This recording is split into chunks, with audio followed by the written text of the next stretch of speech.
Hello fish fools, Jeff here. So this is my 6-foot 84 gallon community display tank, and I've been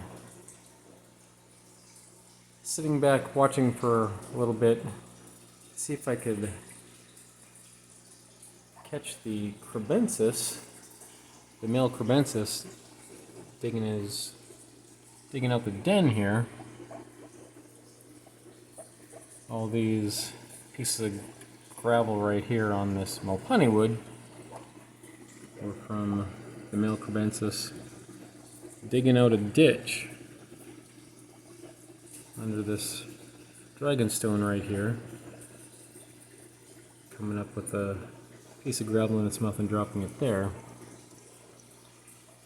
As soon as I just turned on my phone to start this video, I thought he might have been doing that as he went down and was coming out, but not the case. Just moments ago before that, I saw him doing it. I'm trying to catch him in the act, but I'm sure one of these days I'll be able to get a video of that. But anyway, so this is my 6-foot 84 gallon community tank. Pretty awesome. And with the crebensis, there's a male, there's a female. I've kind of been expecting them to spawn for quite a while. I haven't seen any fry yet. A while back, and I've mentioned so many times that they had a little cave dug out under this dragonstone, and then I don't know if it collapsed or if they just filled it in themselves. I mean, it is all pretty even, so I don't know if they just abandoned that spot, filled it in, and then decided on going over here. Or, I don't know, maybe one theory I have is maybe they did spawn there and nothing came of it. Either the other fish interfered and that's why they abandoned that spot, I don't know. But it's been cooler. I don't have a heater in this tank, and I've just kept it at room temperature right through the winter around 70, as high as 72. I even dropped my thermostat a little bit lower, around 70. So maybe now that it's getting warmer, that will trigger them to actually spawn. I mean, I thought they've been ready for a while, and the female definitely looks ready, but yeah, haven't seen it yet. But maybe it is the warmer temperatures that will get them going. So now that it's getting warmer here in southern Nevada, I'll keep my thermostat at 78 in the summer when it's 100 degrees every day, and we did last weekend have a day that approached 100. We've had some 90-degree days. Today it was lower 80s. But anyway, and look at these rummy nose tetras. This is one thing how I know that this tank is doing well, is how bright those the rummy nose, the red faces on the rummy nose tetras. Their rummy noses are nice and rummy colored. But so this tank is due for a water change. It's been almost a month now, so I've been kind of falling behind with things that I've wanted to do with all my aquariums. So I need to, the algae buildup on the front of the grass, I need to scrape that in front of the glass. I need to scrape that. A while back I showed a video where I got a Aquarium algae cleaner that was designed for thinner glass, like a 20-gallon tank or less, but I used it on this, and I was able to use it some of my other tanks right now. But yeah, so I'm going to do that. I got to rearrange some plants. This Anacharis all came uprooted. Had a nice bunch of it over here, and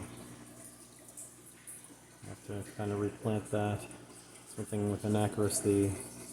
Initially planting it, if you're going to plant it, I mean it can do just fine floating, but planting it in the substrate by the stem, like the bottom of the stem in the gravel will rot off, but then it can attach itself more permanently by roots coming down and roots attaching, not so much by the stem itself.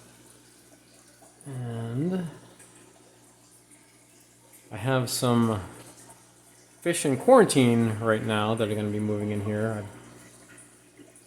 Pretty recently, my more recent videos, I've been focusing on the fish in quarantine, and there'll be currently what's in quarantine right now. 3 species will be moving to this tank. I have a female betta, black mollies, and autosynclus, and also a snail species. Got a rabbit snail that's in quarantine. The quarantine tank. I'm going to move that in here too. And I need to fix some of these plants over here. The water wisteria is not doing so good. I meant to show a video of it before when it was nice and filling in over here, and it was converting from this immersed to submersed growth. But maybe I haven't added any liquid fertilizer, maybe that's why it's not doing as well. But I'll try to revive that. And here I have some Wassertang. I think I'm going to put some more in here, just so I can maybe get some of the live bearer fry.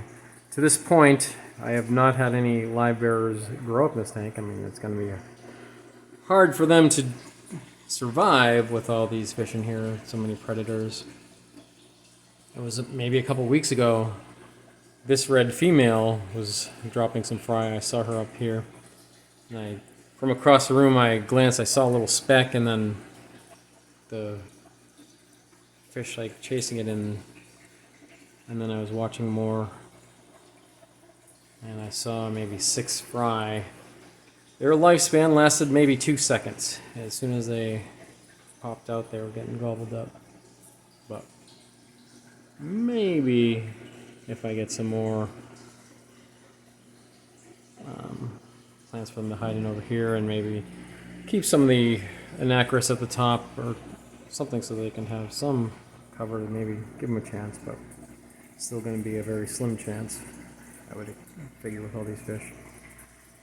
So the only fish that have been born in here that have survived were the emerald green corydoras. There's some adults. I still have some in this breeder box right here, and when I do the next water change, I'm going to release the fish that are in here. I mean, some of them are actually pretty big. Let's take a look at those.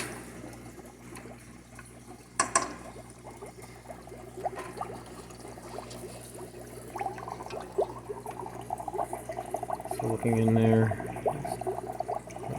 it's got spooks on there whipping around. Yeah, some of those are pretty big. I mean, they're well over a month old, or like 2 months old, the oldest ones. And then right there, there's a little, still pretty small, but I'm just going to release them all.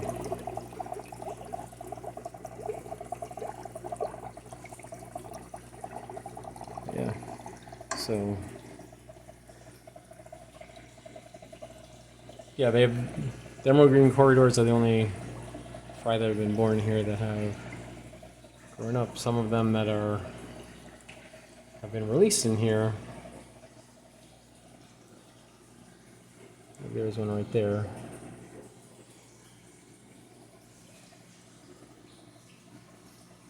Yeah, it's even a lot bigger now. Definitely big enough to not get eaten, but that is really only because I intervened and collected the eggs and put them in the breeder box. When they would just spawn on their own, even most of the times they would just, the eggs would get eaten before they even, not even they got hatched out and the fry got gobbled up, but the eggs got gobbled up. And I still intend to set up another tank for if I do have any corydoras. If I collect eggs, I'm just going to put them there and not use the breeder box. I've been saying that, I just haven't had a chance to do that yet. As I mentioned, it's been a while since I did a water change on this tank. I've kind of fallen behind, so setting up that separate tank is kind of a lower priority than keeping up with all my aquariums with water changes and such. But yeah, so this is how it is right now. I wanted to show that as it is. But I am going to, either tonight or the next couple days, do a water change in this tank and rearrange some plants and move some of the fish in quarantine in here, and then I'll show how it looks then. I expect I'm also going to add another filter. Right now I have this Aquarium 50 right here. I gotta clean up the intake sponge, that's kind of getting clogged up, and a couple sponge filters in each corner. Have them kind of hidden behind dragonstone on each corner. I'm going to add another hang-on duct filter on this side. I mean, it's kind of the plan that I had all along since I first got this tank, but it's been doing just fine with just as it is, with the one hang-on back filter and the two sponge filters.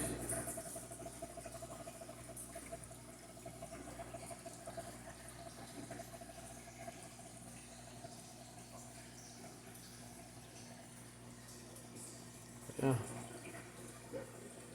And as it is, it's not looking as good, just because I haven't let the plants kind of get loose and unkempt, but still awesome as it is. But I'll be even more awesome when I get my hands wet in here and rearrange them, and yeah. So that's going to be coming up shortly, and upon doing so, I'll release these fish. I'm going to try to plan on doing that and then include that in the next video, so stay tuned for that. Alright, well that's it for now, and remember, I'm Jeff, and I enjoy fishies. Thanks for watching.